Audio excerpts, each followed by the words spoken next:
It's Falling in love count? falling in love does not count. Yeah. So, my name is Chris Williams, and again, thank you very much for being patient with me. Sometimes work is unpredictable, and even with the GPS, I put it in. I thought, oh, that okay. And so I got in the car, and I was like 2 minutes late, and I'm thinking we're fine. And I hit the GPS, and it was 10 minutes. They had added 10 minutes from the night before, so go figure. But my name is Chris Williams. I am the owner and president of Emeritus Health. All right, this company here is the parent company to Balance University, which is why you guys are here today. We're going to speak a bit about balance. We have some partners: Shifting Sands Adult Day, Bonita Springs. It's a great place. They have a daily fee. If you have someone that maybe has some neurological disorders and can't be home alone very long, or you don't want to bring in-home health care, these guys can do a daily fee. Also, Call Your Home Care offer a unique service in the fact that they can come in and do prescription care, all your in-home care, health care needs, but they also charge an hourly fee, which is unique. And I like to highlight those. Not that we do anything special together, but it's part of the overall services. All right? What kind of activities take place in those? I actually teach Balance University in Shifting Sands. Yeah, we'll back up here.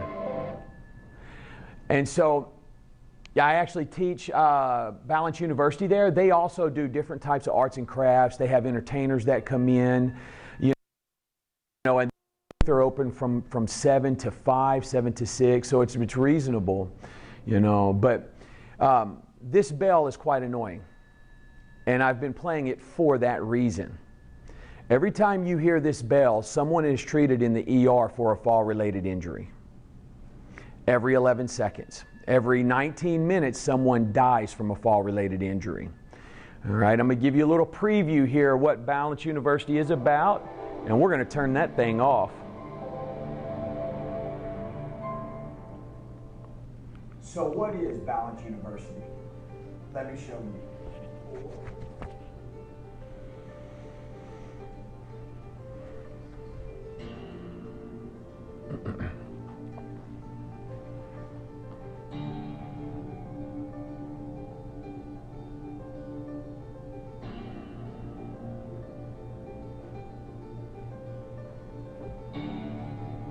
10-week program that focuses on 4 components. We focus on core strength, flexibility, posture, and the most important, balance exercises. It should take you 20 to 30 minutes a day, about 3 to 4 times a week, to complete this program. We're going to take you step 1 all the way through this program, step 2, step 3, step by step. It's easy to follow, it's fun to do, and you will improve your balance. Good luck.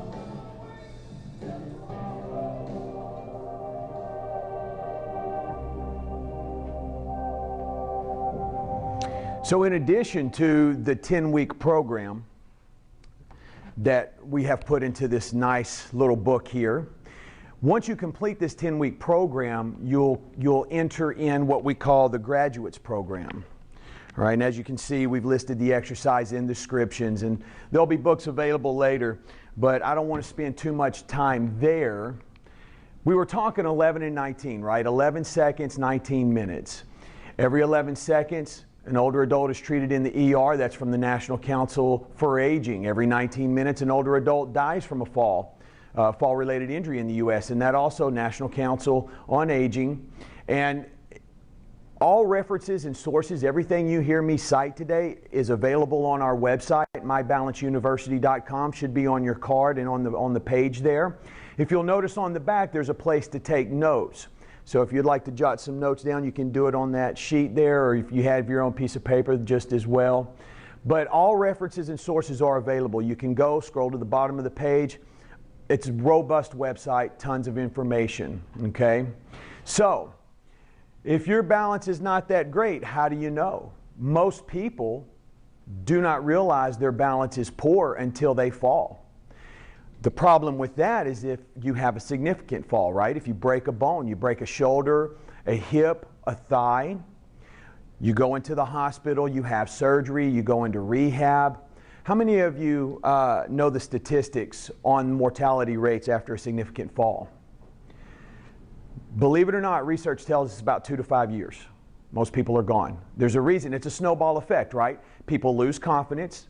They stop going into their social events, or they stop going to certain places where they're fearful they may fall. They withdraw a little bit, then they become depressed, which is also a factor. Depression, did you know? Depression is a more of a marker of falls than age. Depression is. We have more folks between the ages of 60 to 69 who are telling our researchers that they're depressed than in the 80 and older crowd. And what that's doing is that's leading to more falls in that age range. All right? I interviewed Dr. Khan. He helped us put this program together. Dr. Obadur Khan. He was a geriatrics physician in Naples, and now he's gone concierge. If you go to our YouTube channel, check out the interview with Dr. Khan. You know what he found in his practice? It's not 2 to 5 years. In his practice, it's 3 to 6 months is what he's seeing. People who generally pass away 3 to 6 months afterwards. So what we want to do now is, I know you guys came rip, worn, ready to go, right? So we're going to start with a mile. I'm just kidding. Is this a little early still? It's Monday. We're going to find out how good your balance is, okay? So what I'm going to do is I'm going to have everyone stand. You can use this chair right here in front of you. I want you to get behind your chair. Take your time. If you don't want to do it, that's okay. If you don't want to do it, that's okay. But we're just going to take a little test here. A little test. All right. And we're going to have everyone stand, and what I'm going to have you do, nice and easy, you're going to start with your feet hip width apart. Okay, I want you nice and tall. Your knees are slightly bent, your core is tight, your hands are on the chair. I want you looking straight ahead. Now, for 15 seconds, that's how long we're going to do each one of these assessments. First assessment, we're going to stand with our feet hip width apart. And we're going to close our eyes. Now, I want you to hang on to that chair, okay? Please. Liability? No, it's okay. Hang on to the chair just to get your bearings, all right? I just want you to close your eyes, hang on to that chair just to get your bearings. If you feel like you're swaying like a tree in the wind, if you're rocking a little bit back and forth, I just want you to hold this position, okay? If you feel comfortable and confident, with your eyes closed, you can raise your hands up just about an inch or so off that chair. That's it. If you feel like you're losing your balance, open your eyes, hands go to the chair. 5, 4, 3, 2, 1, and relax. Eyes open. Good. Well done. Now what we're going to do is we're going to stand with our feet together. If you have to touch the chair, I want you to count how many times you have to touch the chair, right? So if I'm standing there and I'm swaying, whoop, let me grab the chair, that's 1 touch. Okay, now I've got my bearings again, oh, that's 2. So if you touch in the course of 15 seconds, just make a little note, okay? Now we're going to move our feet close together, all right? I want you to get them as close together as you can, still holding the chair. Same song and dance. We're going to be looking straight ahead, knees slightly bent, core tight, and I want you to close your eyes, hands on the chair, get your bearings. If you feel comfortable and confident, you can raise those hands up off the chair. Time has started. If you feel like you lose your balance, eyes open, hands on the chair. Remember, count the number of times you touch that chair. And 3, 2, 1, and time. Good. Good, good. Go ahead and have a seat for me. Now that is just 2 of the 4 assessments that we do each class, okay? We do those assessments so that our instructors, so that I get an idea, you most importantly get an idea of whether you're improving your balance or not. If you are not, I tell my instructors, if folks are not improving their balance, we need to change course. I'm not here to just collect money and be a pretty face. That's not what I'm here for. I'm here to prevent death. I'm here to help people live at home for as long as possible. All right? So if you're not getting better, I want to know. And there's a reason for that. There's a reason I'm very passionate. The other two assessments that we'll do, stand on one leg, and we'll do those tomorrow, and then we'll stand on one leg with our eyes closed. There's a process to that. There's also a way to modify every exercise or progress every exercise. So for example, if I was going to stand on one leg, but that seems to be really challenging, the way we teach that is by lifting your heel in the air, and that's where you begin. And you shift 80, 90% of your body weight until you feel comfortable where you can feather that foot. Same thing with, excuse me, with our eyes closed, and we'll do that tomorrow. Now, our ultimate goal is to get you to balance on one foot for 15 seconds. That is our ultimate goal. How many of you have ridden a bike? Pretty impressive that you can stay on two wheels, right? But there's one factor there that helps us do that. It's called momentum. What if you were to come to a complete stop on your bike? Do you think you could balance on it? Same concept when we walk. When I walk, I'm on one foot, but I have the benefit of momentum. When I eliminate momentum out of the equation, it's a little bit different. And we're going to get to talking about what impacts our balance, our vestibular system, our eyes, our ears, and how big of a role those play, and also mechanoreceptors and proprioceptors in our feet and our surrounding legs and limbs. And then also we're going to talk about brain, BDNF, neurotransmitters. All right, if you know anyone that has Parkinson's, then you've heard of dopamine, norepinephrine, those transmitters. Think of those as trains. Don't worry, we'll come back to that. All right.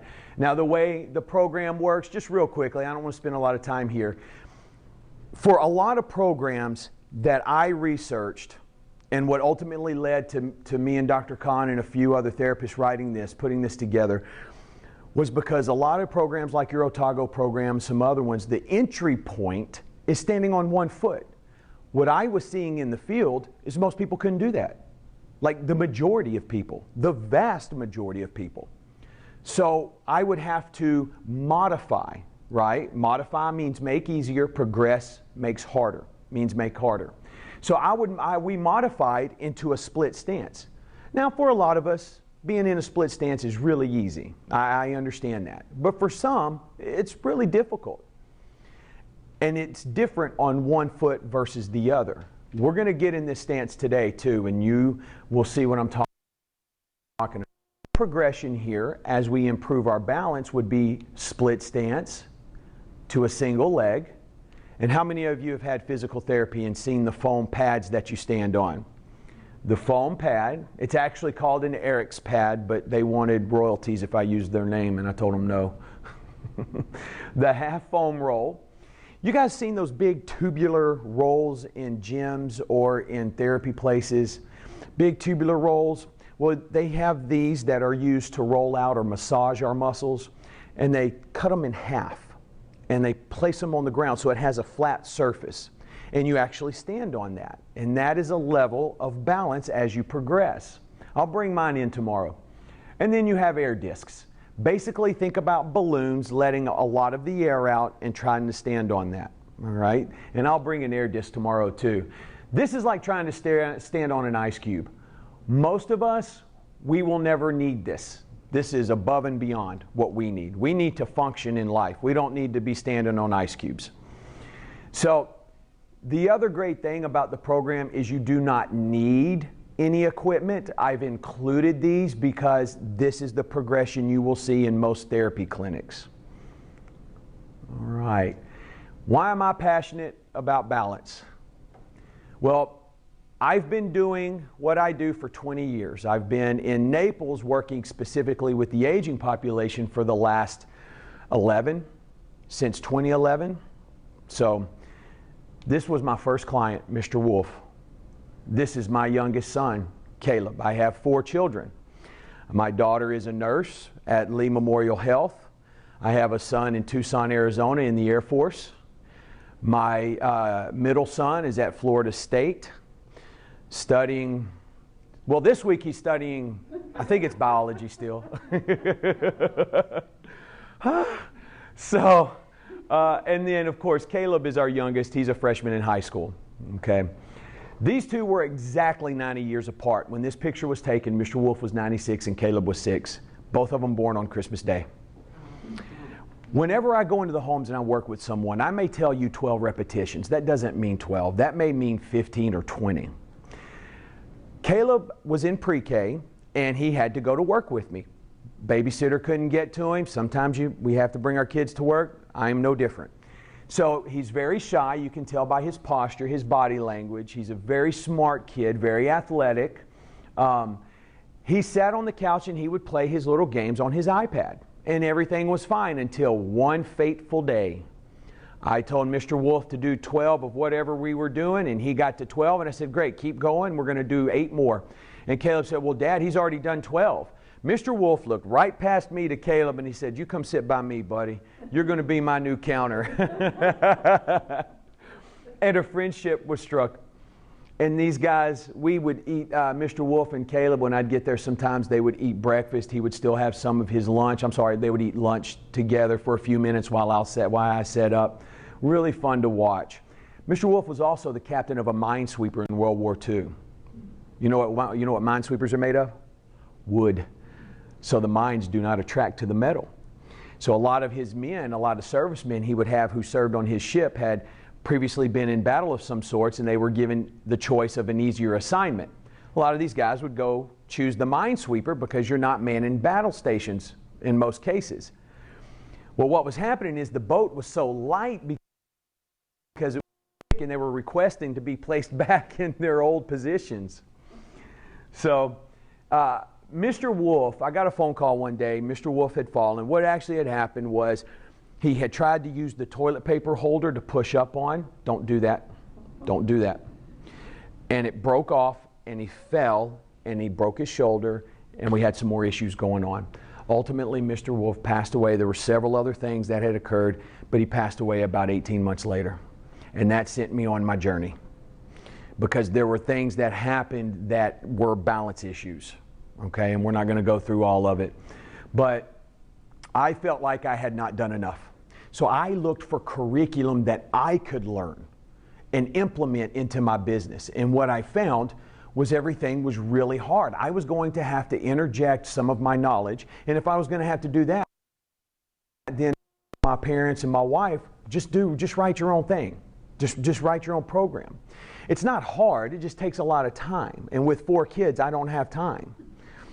You know, but we found time. We made time. Now, one of the things that we're going to talk about is our brains and how important that is with our balance. We're going to talk a brain-first approach to balance. Most people, most lectures I give, and I've been doing this for quite a while, most people think balance is just, hey, you just got to stand on one foot and you got to practice at it and get better. That's true to a point, but there's a process to ensure that we succeed. And that goes to the brain and what is present in the brain. And I'm not going to bore you with science, but what I am going to do is I'm going to arm you with the knowledge so that you understand why exercise is really so important. It's vastly important. So the bet. In the process of setting this whole program up, I wanted to understand why younger folks were better balanced than older folks. Why is it the older folks that are having such a hard time? So at the time, I had my father who had been in the Air Force for 22 years. He was a senior master sergeant. And so I would either say senior master sergeant or dad. It depends on the mood and what I had done that day. And I had my mom. I also had my wife and I. I had my kids. And then Caleb is about 8 years younger than our next child. So I had 3-4 different age groups here. So what we did is I took this Dynadisc, I put it on the ground, and I was going to have everyone stand on it with one foot to see how they did. I was going to do an experiment. So my mom very willingly very cheerfully. Anything she could do to help me out, got on it, struggled mightily. I mean, it was tough. My dad looked at it and looked at me and said, I lost my mind. I'm not getting on that thing. Walked right past. The teenage kids came over and they watched as my wife and I did it. And we struggled a little bit. We were able to do it, but not without touching a few times. The teenage kids got on it. They were a little bit better. And then here comes young little Caleb scooting through the kitchen into the dining room there. What are y'all doing? Well, Caleb, come over here. Let me have you do this. I need you to stand on one. Yep, just like that. Now now go down and touch your toe. So the objective was to try to stand on one foot. If you could accomplish this, go down, touch your toe, and come right back up. You have to hold it for 3 seconds while standing on the dyna disc. So Caleb, no problem. He goes, that's not hard, Dad. And we all just kind of looked at each other like this. I mean, I can do the other foot too, Dad. Get out of here. Nobody wants to talk to you. You get out of here. Go play. But what we saw was real evidence of better balance with the younger folks, with the younger ages, and we saw balance worsen as we got older. What happens? What's going on? Why is that? Coincidentally, this has become a bet in my house. I have kids come over all the time wanting to do the bet because I've offered $5 to anybody that can do it. I've given away about $15. 10 of it has gone to the same person, and he is no longer allowed. He has been banned from what has been known as the bet in my house. Caleb can no longer participate. And this is the young man here standing on it. And sometimes we can get the video to play, and sometimes we can't. Doesn't look like, let's see. Maybe. Well, anyway, he's standing on this, and he just goes up and down really quickly. And here in this video, he's 11 years old. 11 or 12, yeah. So, really fascinating. So, let's get into it, all right? And I'm not going to bore you with a whole lot of science, but it's going to make sense at the end when we tie it back together, okay? In Naperville, Indiana, there was a PE teacher who did an experiment. What he did was he took 8th graders, put a heart rate monitor on them, had them go run around the track.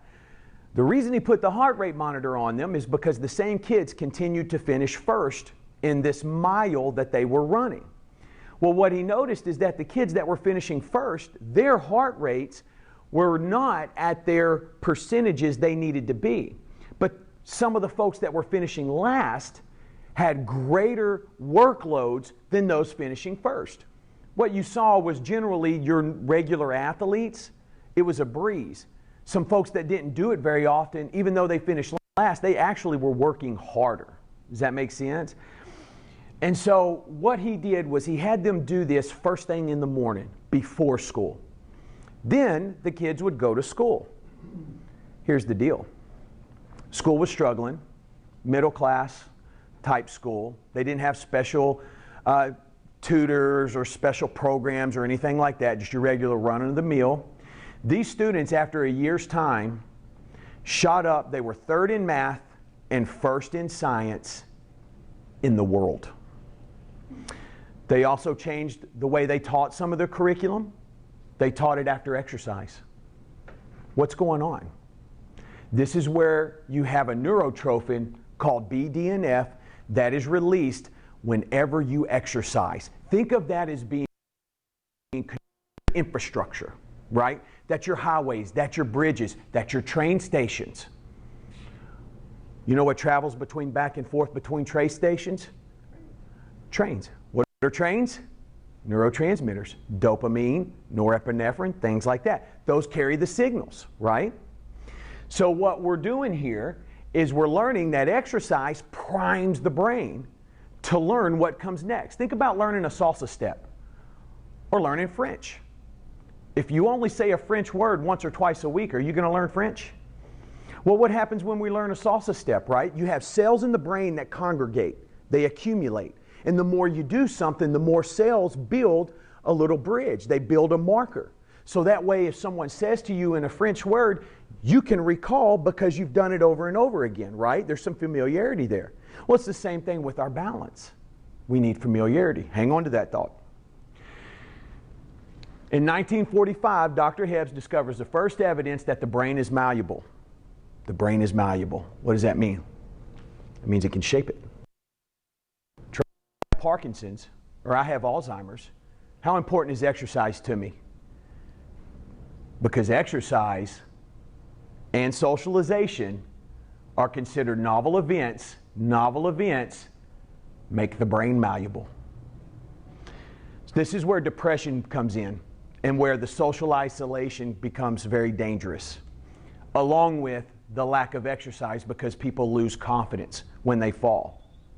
So we're almost busting through many walls to get people back out to rejoin us in society. Socialization is extremely important for us as we age. So what did he do with the mice? How did this stuff? You can imagine in 1945 the restrictions and the walls there, the boundaries of scientific experiments are not as rigid as they are today. So in 1945, Dr. Hebbs, along with several other researchers, were doing this research on mice. They had a group where they isolated. They had a group where they exercised.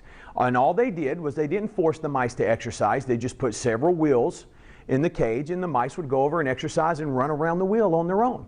The other group didn't have that, right? They just were in a cage by themselves. Well, Dr. Hebbs thought, well, these mice are so cute. I'm going to take them home and let my kids play with them.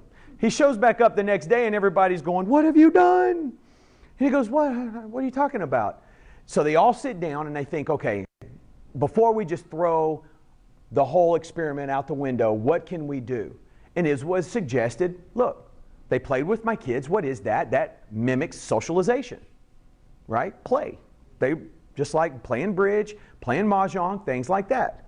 Mimic socialization. So let's change the experiment. So now the mice are not just exercise mice, they're exercise and socialization. Would you know that when the experiment was over and they went in to do their research, they found that the hippocampus, the part of the brain, was heavier in the mice that had exercise and socialization than what it was in the mice that were just isolated by themselves. That was the first evidence that we saw where the brain was malleable. It grew. And that's important. We're going to come back to that. In 2000, researchers at Duke discovered exercise is better than Zoloft to help combat the effects of anxiety and depression. In 2007, German researchers learned that people learn vocabulary words 20% faster following exercise. You see where I'm going with this? And now the Dallas Bedrest study. So how damaging to our bodies is being immobile, not moving? The Dallas Bedrest study is a fascinating study where they had taken young 20-year-old men, 5 of them, brought them in, put them on bed rest for 3 weeks. Their resting heart rate shot through the roof, their blood pressure shot through the roof, their cholesterol shot through the roof. Then what they did was they took these kids and they put them through a rigorous exercise program, and their levels came back to normal, even better than what they were prior to the study. 40 years later, they called these same 5 men, amazingly, brought them back in. It was determined it was too dangerous to do 3 weeks in the bed. So what they did were they just took their levels at where they were at. Surprisingly, none of them were on long-term life medications, things like insulin or blood pressure. Most of these guys were somewhat healthy. They put them on an 8-week exercise program. Walk 30 minutes once a day. That's what it was, more or less.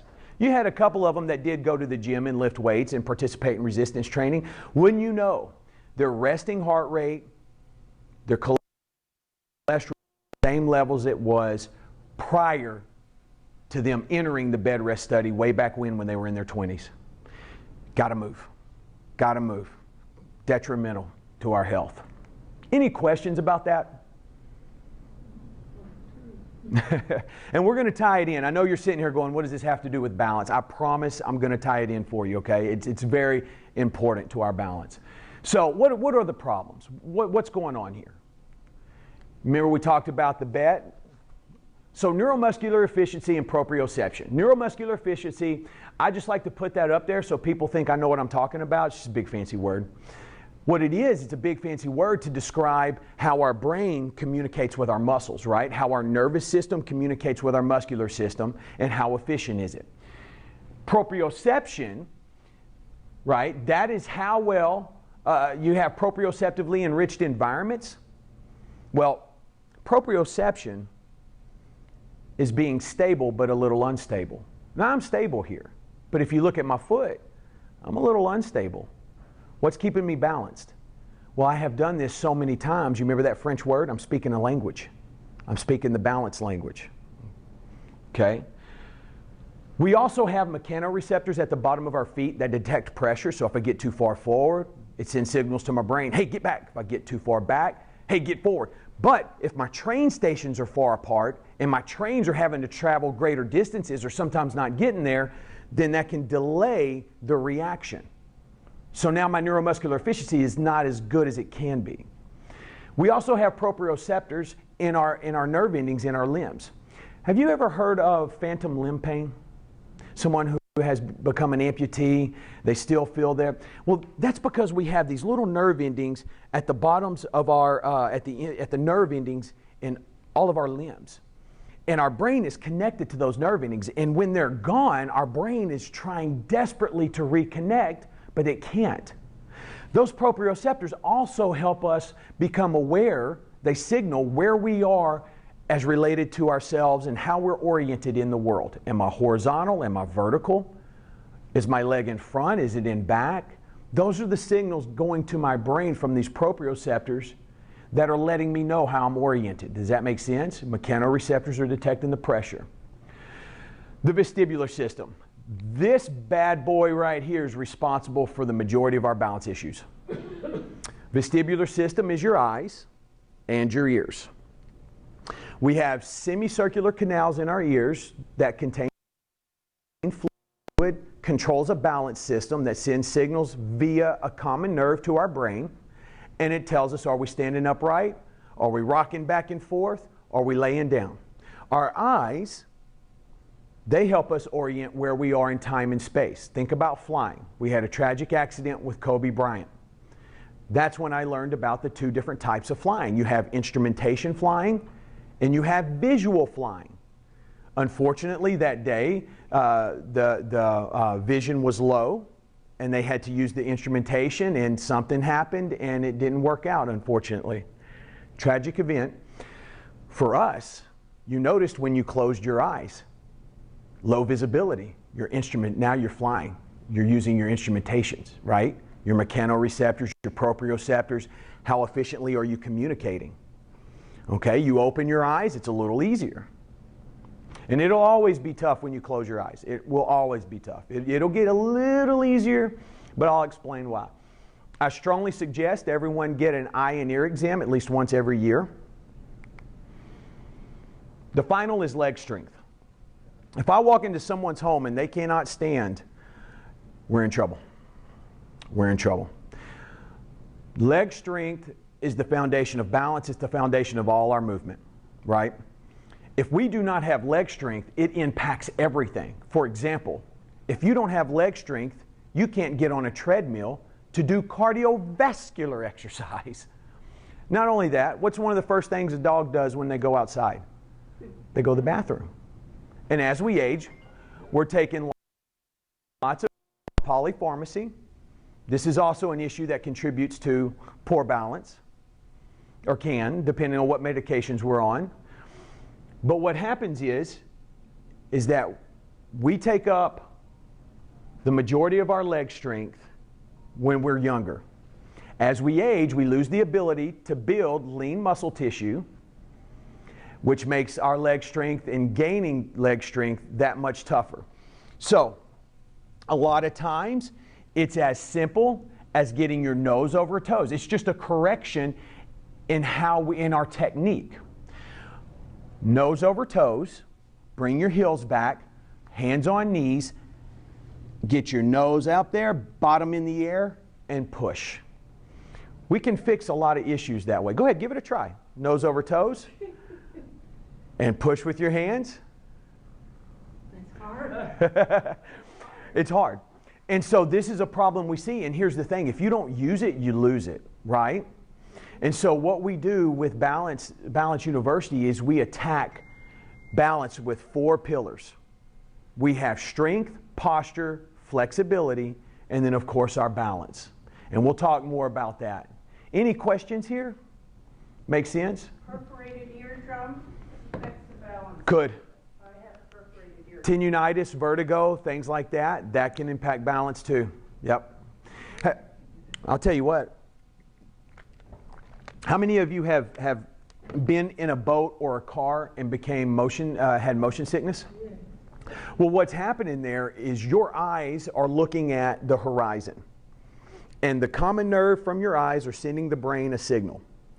However, your ears, you're bouncing around, are sending the brain a different signal. Maybe we're not as stable. So what happens is the brain is interpreting 2 different signals, and the brain goes, you know what? I'm sick of this. And then you get sick. Or you get nauseous. But that's what's happening with motion sickness. Now, we talked neuromuscular efficiency.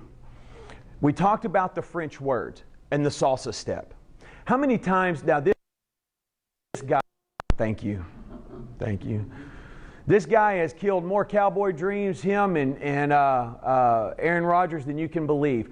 But I want you to look at his arm right here. You see how his arm's high right there, almost even with his shoulder?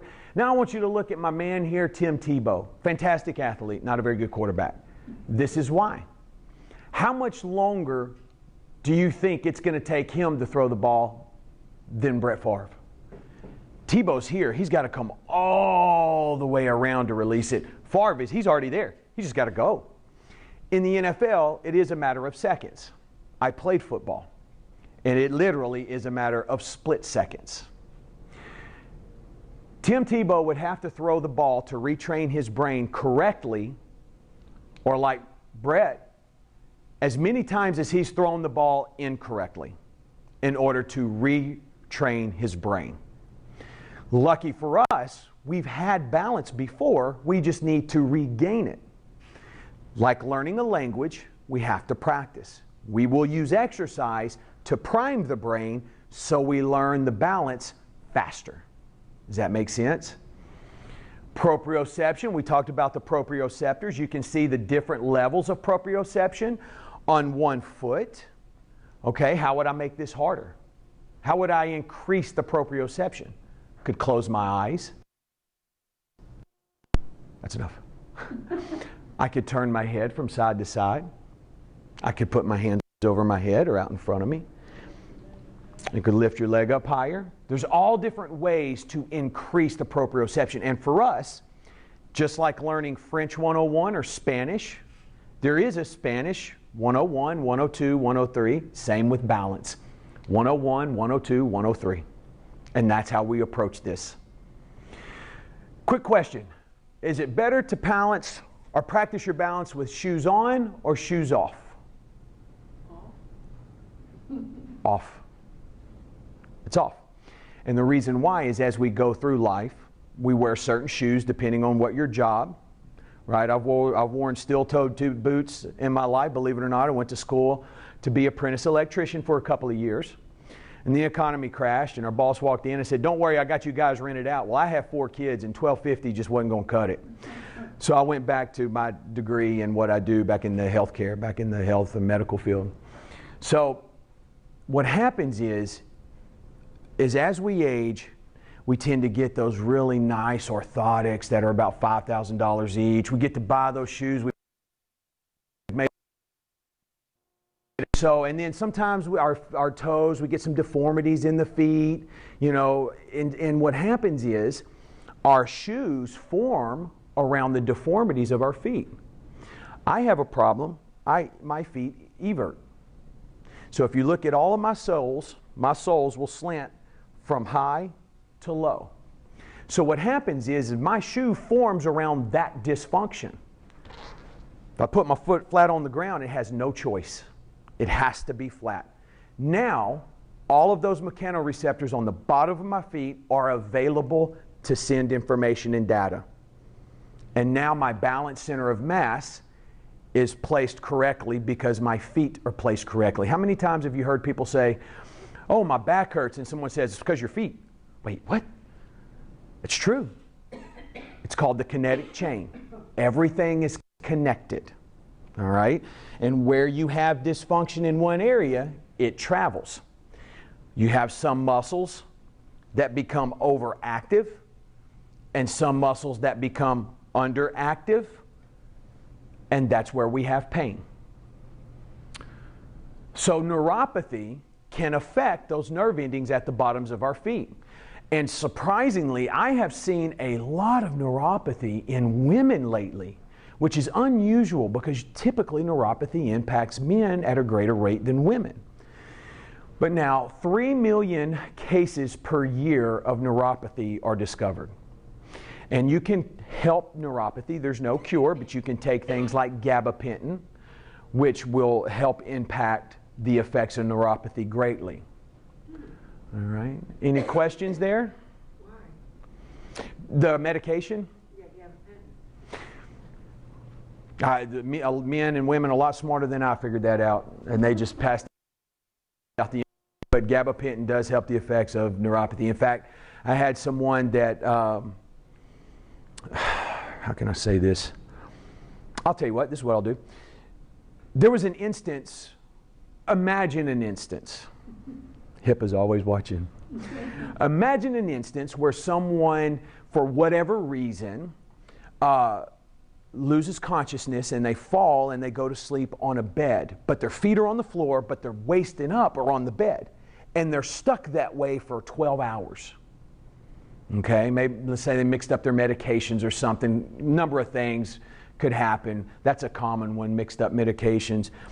Well, by the time they wake up, they have damaged the nerve endings in one of their feet because they had more body weight. They had tingling and things that impacted that foot, like neuropathy. They gave this individual, let's say, they gave this individual gabapentin, and it greatly decreased the impacts. It was still there. But gabapentin I've seen work many times, and I wish I knew the science for you. I just don't know what it's doing in the brain, but it works. Vestibular system. Yes, sir? I've heard you mention every kind of imbalance so far. I have imbalance. Mm-hmm. They claim that the imbalance is that I have too much fluid in my head and down my spinal column. Mm-hmm. And it's causing the imbalance because it's excess fluid. Yes, sir. The bottom line is, when I get back home, they're going to drill a hole in my head. Right. And put in a stunt. Run it down through your bladder? Right, and run it down, and that's supposed to take care of this fluid. I've worked with somebody like that, and it helped them. Well, I hope it does. The problem was I didn't get to work with them prior to the surgery, so I don't know how poor their balance was. But I did work with them afterwards, and it was decent and got better. But this person was a worker too. I mean, they were committed to working on their balance. Remember, balance is a language. Just like French, just like Spanish. If you want to get better at it, you have to do it. Yeah. Good luck. Yes, sir. Thank you. Vestibular system, eyes and ears. All right? 69 million people in the U.S. have suffered from vertigo at some point, and that's according to the National Institute on Deafness and Other Communication Disorders, otherwise known as NIDCD. Man, that's a mouthful. Have any of you experienced vertigo? Yeah, that stuff's rough. That stuff's pretty bad. Yeah. When you do I forget what they call the exercise now, but you're laying on the bed, moving your head from one side to another. Yeah, tinnitus is another, and Dr. Hoagland would have my rear end if he heard me call it that. Tinnitus is another one that can impact your balance greatly. Again, get your eyes, ears checked at least once a year. Okay. Life indicators. Leg strength is always number one. Leg strength is going to tell me how poor your balance is could even tell me how long you're going to live. Because if you don't walk, you can't do cardiovascular exercise. It's hard to work on your balance. Also, no one tells you about the incontinences of life as we get older. I've worked with the aging population for 12 years. My whole family, my brother's a nurse. My whole family's in the medical community. It's part of life. But what happens is when we walk, blood circulates. Circulates in the intestines, in the stomach. How many of you have gone into a restaurant cold, but you start eating and you warm up? It's called the thermal effect of food. Your metabolism starts working and you start burning calories and it heats you up. Well, we're walking, our bodies are heating up, blood is circulating, but you know what else is at work here? Pulling everything down. But I mean everything. And I'll leave it at that, right? So everything that's in the stomach, all the contents of the stomach now have a chance to travel because the circulation acts as lubrication and gravity has a chance to pull. And as we take more and more medications, that constipation becomes the issues. Can create some serious issues. And so leg strength is the basis for all of this foundation. Not only that, but if we have a good amount of leg strength, we can practice our balance without issues. If not, it's okay. We'll get there. We'll build that strength. The other is your Vo2 Max. How well can your heart work under a load and then return to a resting heart rate? You're at rest right now. Your heart's thumping away. Boom, boom. If we were to get up and go run downstairs and run back up here, your heart would be working. How long is it going to take your heart to return back to where it's at now? That's your Vo2 Max. Stress test, more or less. Then we have the ability to build lean muscle tissue. And what this is, as we age, the harder it gets because testosterone reduces. And yes, ladies, you guys have testosterone in your bodies as well. You see the commercials on, or hear the commercials on the radio all the time. Come in, get your testosterone shot. They're giving it away like M&Ms. I mean, you know, and essentially that's what steroids are when you talk about in the world of weightlifting. Now, there's hundreds of different types, and we're not going to go down that road, but one of the types is a testosterone because you need testosterone to build muscle. Any questions there? No? So to tie it all in, you guys starting to understand how exercise impacts how we can learn the balance language. That's what I want to impress upon you guys. Where does it start? It starts with our assessments. We did 2 of those today. The pillars, we need to know about neurological diseases because that's going to impact how those trains travel in the brain. Injuries and surgeries. Total joint replacements in the hips and knees. Most of the time those are fine. Unless you have a situation, I have had someone that had fallen, broke their femur, broke their kneecap. Went in, had a steel rod put in place. 3 months after the surgery, the rod fell out of place into the kneecap, hit the top of the tibia and fibula. Went back in, that's going to impact your balance. Yeah, I'm telling you. And practice, practice, practice. I came across some research, and again, all this information I'm giving you is available at My Balance University in our references sources. Scroll down to the bottom. It's nice and neat. You can scroll through the title headings, and it has the PDFs that you can download and look at. Balance-specific programs reduce the risk of falls by 48%. Tai Chi was 21%. I love Tai Chi. I think it's great. I love yoga. You know, yeah, it's a great deal. But when it comes to balance-specific programs, such as standing on one foot and reaching out and doing leg laterals, those are part of the balance language. Tai Chi has a lot of these, but it's not just geared towards balance. Tai Chi is also some other things to help with mobility and stretching, and I like that. So how do you improve your balance? Let me give you something to work on tonight, okay? So the 4 pillars. Most of your programs out there only have 3. We have 4. In fact, I'm happy to say that we have physical therapy clinics using Balance University in their facilities. And there's nothing crazy science about this. I sat down one day and just thought about it. So let's talk about the strength pillar. All right? So how do I make my legs stronger? there's two ways. How many of you watch TV? Well, when you're watching TV, I want you to and pull them right back in. I want to show you something. Let's do 12 right now. And you may be surprised. You ready?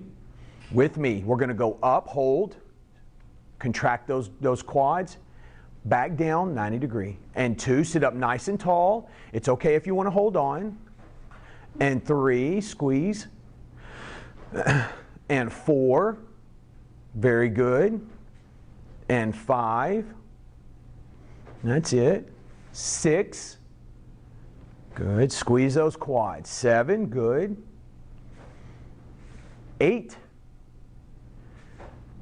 9, 10, 11, hold. Last one, and 12. Squeeze, squeeze, squeeze, and relax. You feel those legs working? You feel them firing a little bit? So that's one exercise you can do. My favorite exercise that I like to do, it's in Balance University quite a bit throughout the 10-week program. And then, of course, in the graduates program, we do this exercise all the time, okay? What that is that, how many of you are familiar with the plop? You see people and they'll go down and they'll...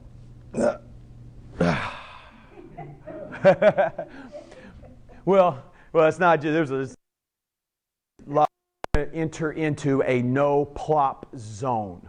So every time you sit down, I want you to sit down in slow motion. All right? 4, 3, 2, you can use your hands, 1. Okay? And the reason we're sitting slow is because research tells us we have more muscle stimulation in the eccentric contraction, just going slow, than the other two. And so we want to get 100 pennies on the dollar. We want to get the most value for our time and our work. That's the way you do it, right there. Sit down slow. All right? You guys give that a try. Good, nice and tall. There you go. Take 4, say, yeah. So what you got to do is you got to get your nose over your toes. Nose over your toes and all the way down. There you go. And push. Good. All right, and you can use your hands on that chair. Ready? Good, good. Widen your base out a little bit.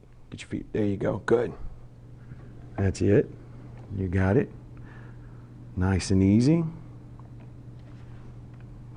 There you go. You got it. Nice and easy. That's it. Use your arms just if you need to a little bit. Take a little pressure.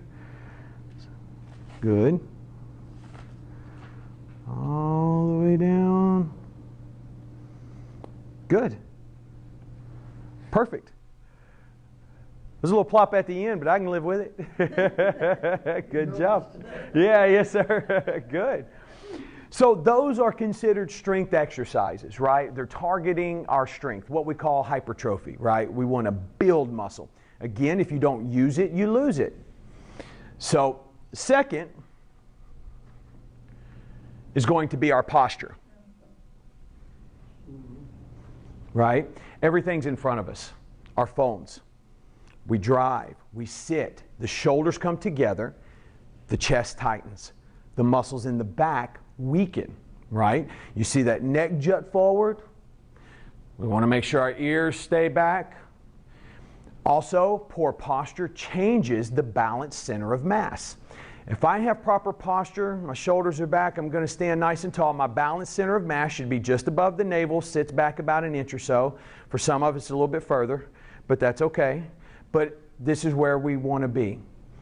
The way we strengthen or improve our posture, one of my many exercises we do, one of my favorites, is to do what we call a reverse shoulder swing, where we take our hands, we touch our pinkies together, we push out, out, out, out, out, out, and we stretch the chest, and then come back and touch pinkies. And we'll do this 12, 15 times. What we're doing is we're strengthening the posterior delt, all those muscles back there in the back. And how many of you have heard the saying, muscle weighs more than fat? It's true. It's very true. It's a lot more. So think about all that heavy muscle on the back of those shoulders acting as anchors, pulling those shoulders back. Does that make sense? Now I'm standing up nice and tall, my diaphragm's open, my lungs can fill up, and my balance center of mass is right where it's supposed to be. How long do you hold? Just a couple of seconds? Yes, ma'am. You're just going to go nice and slow. So full speed looks like this. Touch, out, and in. Now we can do that in a split stance, remember. In the graduates program, may instruct the class to stand on one leg. If you're not comfortable with that, you're in your split stance, your choice, be safe, and push back. If you need to hold on and use one hand. So there's a lot of ways we can modify. It's an example there of how we have people who come into class that are still playing pickleball and golf, and we have people who come into class that are in wheelchairs. You know, obviously their balance is not very good, but we do what we can, okay? Flexibility. And it happens when we sit. We lose flexibility in the posterior part of the leg, in the back of our legs, our hamstrings, our calves, very tight. Believe it or not, I coach soccer, and I handle the fitness for a club. It's about 2,000, 2,500 kids. Believe it or not, there's a healthy number of these kids that cannot touch their toes. It's not good. So what happens is with tight hamstrings, with tight muscles, it impacts. If our muscles cannot stretch and reach their full range of motion that they were designed to reach, and they are restricted, what's that doing? It's cutting my gait length. It's not as far as it should be, but not only that, now these muscles are underactive because they're not working to their full capacity. So that's going to impact other muscles that are going to have to pick up the slack and become overactive. We're going to get pain, dysfunction and pain. How long does it take if you do stretching of your hamstrings? I'm not talking about a drive-through McDonald's, but if you work on a daily routine, right, and you worked on really tight hamstrings, how long would it take before you got some results? 2 weeks. Something as simple as this. You can scoot out to the middle part of your chair, extend your right leg in front of you, and go down and reach. Doesn't matter whether your toe is pulled back. That's probably the proper way to do it. We're not splitting straws here. So I tell folks in class, it's okay if your toe's straight or pointed down there. Yeah. If you can't get past your knee, then this is definitely something. I can't keep that leg straight. Yeah, that's okay. Really hard, but I just wondered. That old knee's no good. False knee in there, it's not going to Yeah, yes, sir. And I tell folks in class too, look, I'm okay with your knee bent. Here's what I'm after. I'm after you feeling the stretch in the back of your leg. I don't care how you get there, for the most part. As long as you feel it back there, you're doing it correctly. You know, we're not painting a Picasso here. No. You know, this is more like a Pollock. Just slap it on and see what happens. All right? And so the last pillar is balance, right? And this is where we start for those that this is an introduction to balance. And I'll show you tomorrow how the 10-week course works. The 10-week course, the 10-week Balance University course, that is what is in our book. This is our beginner to intermediate guide. Okay, I sell them for $30. I'm self-published. We lost 80% of our revenue in COVID, so we're fighting like heck to get everything back. It's tough coming, and now gas is going up. So we put the 10-week program in here, and we put it in there with pictures. We have a chart so you can mark your progress. After you complete the program, then you go right into, you don't skip days, you go right into the graduates program. The beauty about that is that no matter how good or how poor your balance is, everyone can participate in the graduates program. Now the graduates program is an ongoing balance class, is what that is. Build your foundation, hit the balance class. And that's a weekly class that we do. And so balance, so guys, I always pick on the guys when you cook for your wives, right? And you're standing in front of the microwave and you're watching that timer count down. You can hold onto the counter and stand on one foot, right? Or stand in your split stance. And we'll go through that tomorrow, and I'll show you how to do that. All right? Or when you brush your teeth, you can shift your weight and hold on to the counter and brush, right? So there's all different times of the day where we can find things that we can work on our balance. Okay, and all this neuromuscular efficiency, also known as neuroplasticity, or the language of balance. And now, when it relates to Parkinson's disease, and we'll talk a little bit about this tomorrow, but what happens with dopamine is it's trying to carry the signals, and sometimes the train, it never gets to the station, right? The neurotransmitter never gets to the neuron. It crosses a synapse, and that's your tracks, and it just never gets there, or it gets derailed. And that's what happens when it comes to Alzheimer's, especially Parkinson's. Consistency is the key. We're going to talk tomorrow, our split stance. That's our balanced position of confidence. All right, that's going to be our foundation. And all it takes is 1% of your time in a week. There's 10,080 minutes in a week. 10,080 minutes. All you need to improve your balance is 1% of the time. That's it. It comes out to be about 30 minutes, 4 times a week. And to be honest with you, you don't even need that much. But you do have some. One thing I will stand by is you do have to do something every day. You absolutely have to do something every day. Good. Any questions?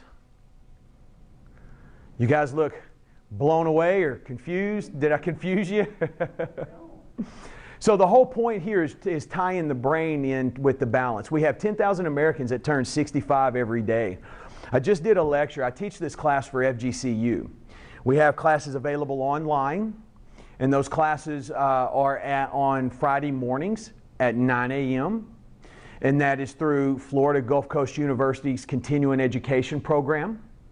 You can also take in-person classes there in Naples. We have a class going at Estero Park and Rec Center now, being taught by Holly. Yeah, our newsletter's a great way to keep in touch. I try to send one out once a month, just kind of keeping everybody updated. If we have a new class or a new lecture coming up, then I'll definitely send out a newsletter to let you guys know where we'll be. I go inside Florida Blue locations, and I teach this at the Florida Blue. You can see that there. We're also a partner for Go for Life initiative with the National Institute of Health. All that is that we are participating in their research and get their research and all that good stuff. You have to be approved to be a part. So no questions and answers. Put that back, please. Oh, yes, absolutely. Okay. Got it? All right. MyBalanceUniversity.com is the website, and you'll see the big E in Emeritus Health. It's a robust website. All of our current events, we have tons of videos up there, checklists that you can download. Again, all our sources and references available. Just scroll to the bottom of the page. It's about anything balance, we've talked about it. If you go to the YouTube channel, Emeritus Health YouTube channel, you can get there from the website. You can run through every exercise in the book. There's a video library. So you can go through the video library, and if the picture is not enough and you need a little more, you can check out the video. And then, of course, we have videos all over YouTube. Help spread the word. Leaving a Facebook review or a Google review for small businesses like ourselves, you just can't imagine the benefit that it has when somebody just writes, "Good lecture." You know, the algorithm will put us towards the front over some of these larger companies. So, and then on Facebook, we're under Emeritus Health. And thank you very much. Thank you. Got to play our little jingle. And I'll be here for a few minutes for any questions. You don't have any books with you. I sure do.